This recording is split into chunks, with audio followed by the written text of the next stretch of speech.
Shalom, shalom, peuple de Dieu. Je suis votre humble servante, Maman Claudine Manunga, l'épouse de Jésus-Christ de Nazareth, appelée et choisie par lui-même Jésus-Christ pour annoncer l'évangile pur et sans mélange, l'évangile du royaume de Dieu. D'abord, je dois vous remercier pour votre temps. Et vous m'avez accueilli chez vous, dans vos bureaux, dans vos maisons, vos téléphones. Que mon Dieu vous bénisse. Nous allons prier avant de partager la parole. Tendre Père, merci pour ces moments glorieux que tu as choisis pour que nous puissions t'écouter. Saint-Esprit, nous avons besoin de ton aide.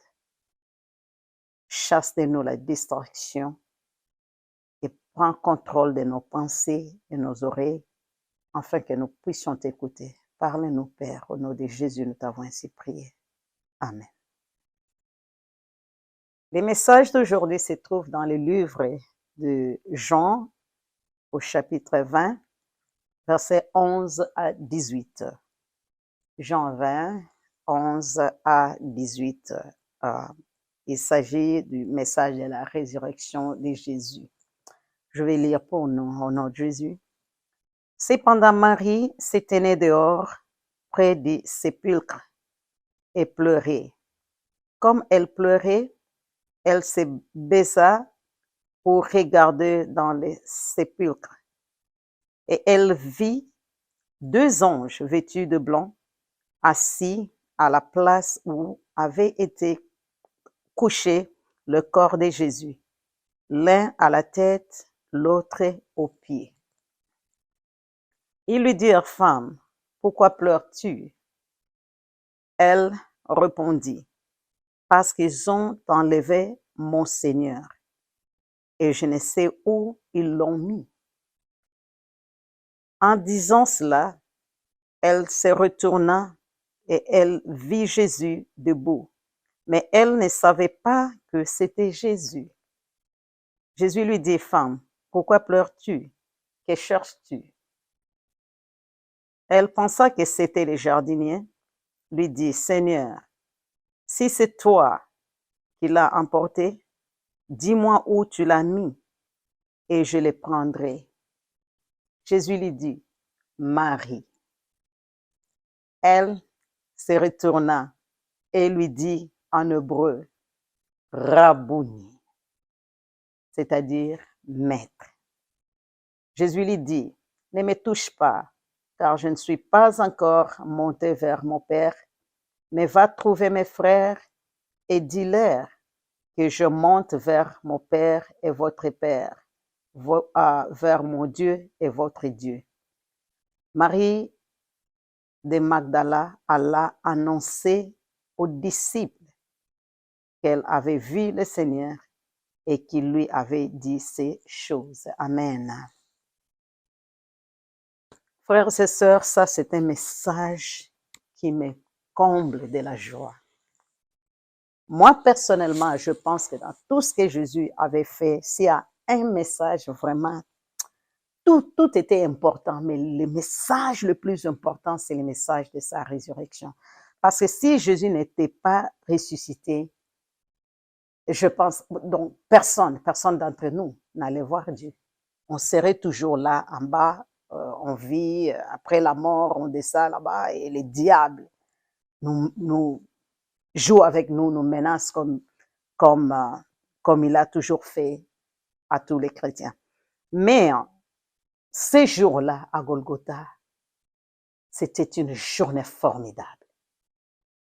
Toi, femme, que personne ne te dise que tu ne peux pas prêcher l'évangile.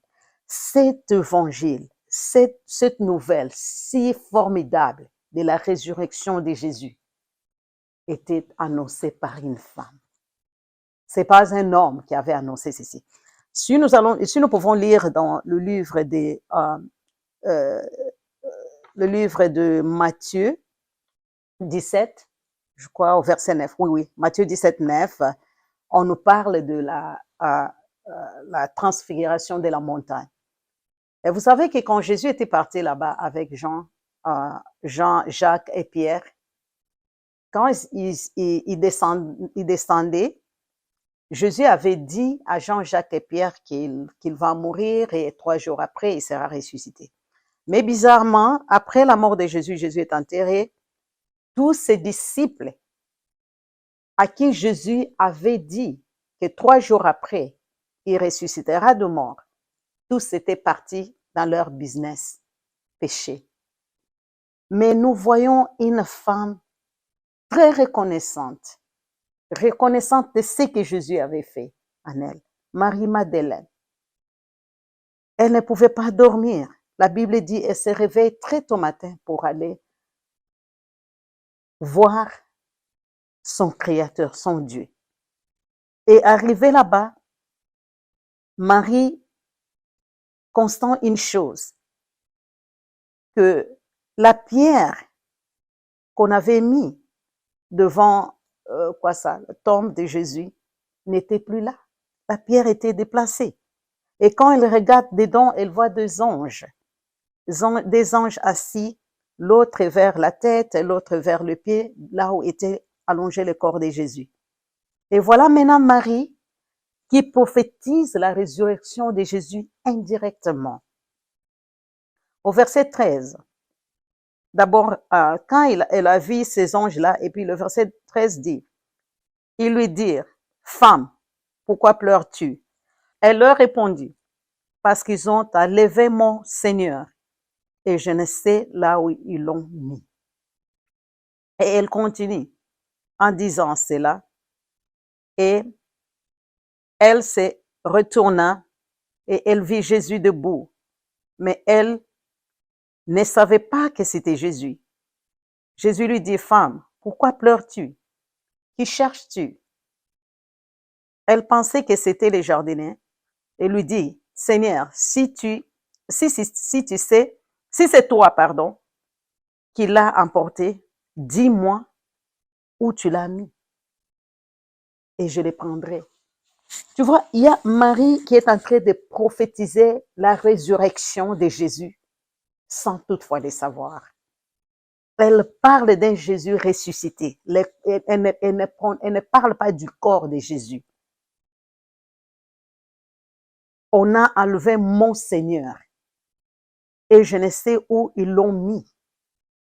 Mais si on peut rentrer un peu derrière, lire Jean 19, 38, nous allons voir la différence. Dans Jean 19, 38, la Bible nous dit, « Après cela, Joseph d'Arimathée, qui était disciple de Jésus, mais en secret, par crainte des Juifs, demanda à Pilate la permission de prendre le corps de Jésus. La permission de prendre le corps de Jésus. Pourquoi? Parce que Jésus était mort en ce moment-là. Et la lecture continue. Et Pilate le permit. Il vint donc et prit le corps de Jésus. Ça, c'est Jean 19, 38. Mais Jean 20, 13 nous dit encore, ils lui dirent, « Femme, pourquoi pleures-tu? » Elle répondit, « Parce qu'ils ont enlevé mon Seigneur et je ne sais où ils l'ont mis. » Ils ont enlevé mon Seigneur. Elle n'a pas dit qu'ils ont enlevé le corps de mon Seigneur. Ils ont enlevé mon Seigneur. Donc, elle prophétisait déjà la résurrection de Jésus sans le savoir. Femme, nous devons aimer Jésus. Nous devons rester patients. Frères et sœurs, toi qui cherches Jésus, ne prie pas un jour et demain tu te fatigues. Ne jeûne pas un jour et demain tu te fatigues. Ne lis pas la Bible un jour et le lendemain tu te fatigues. Dieu est patient avec les pécheurs, nous devons être aussi patients avec lui. Nous devons chercher Dieu avec patience. Voilà les Pierre, les Jacques, les Jean qui savaient que après 3 jours, Jésus ressuscitera. Ils sont rentrés dans leur business du passé, du péché. Ils sont rentrés pécher dans la rivière. Mais Marie, Madeleine, elle avait le souci de son Seigneur. Elle savait que c'est là où elle avait dernièrement vu son Seigneur, c'est là aussi qu'elle verra son Seigneur. Elle est restée là-bas pleurer. Femme, nous devons aimer Jésus. Même si on ne le voit pas, cela ne signifie pas qu'il n'est pas là. Jésus est là. Nos yeux ont des voiles. Voilà Jésus qui se présente devant elle. Elle pensait que c'était un jardinier. Et les Français qui disent Jésus aux 1000 visages. Toi, tu penses que c'était un jardinier et pourtant c'est Jésus que tu cherches. Aimons Jésus sans condition. Cherchons Jésus, même si on ne le voit pas. Ayons la foi qu'il est là et qu'il nous écoute. Aimons Jésus. Ce message formidable n'était pas annoncé par un homme, mais c'était annoncé par une femme. Alors, femmes, nous devons prêcher Jésus, que ce soit tout ce que les gens disent. Nous devons prêcher Jésus, car il nous aime et il nous a choisis. Que Dieu vous bénisse. Ô Seigneur Jésus-Christ, tu es merveilleux. Je prie à ce que, Seigneur, que tu te révèles aussi à ceux qui te cherchent comme Marie t'a cherché. Merci, Père éternel, pour l'amour que tu nous as montré et pour l'espoir de savoir que Jésus est vivant. Merci pour la résurrection de Jésus au Saint-Esprit. Nous t'aimons. Au nom de Jésus, nous t'avons ainsi prié. Amen.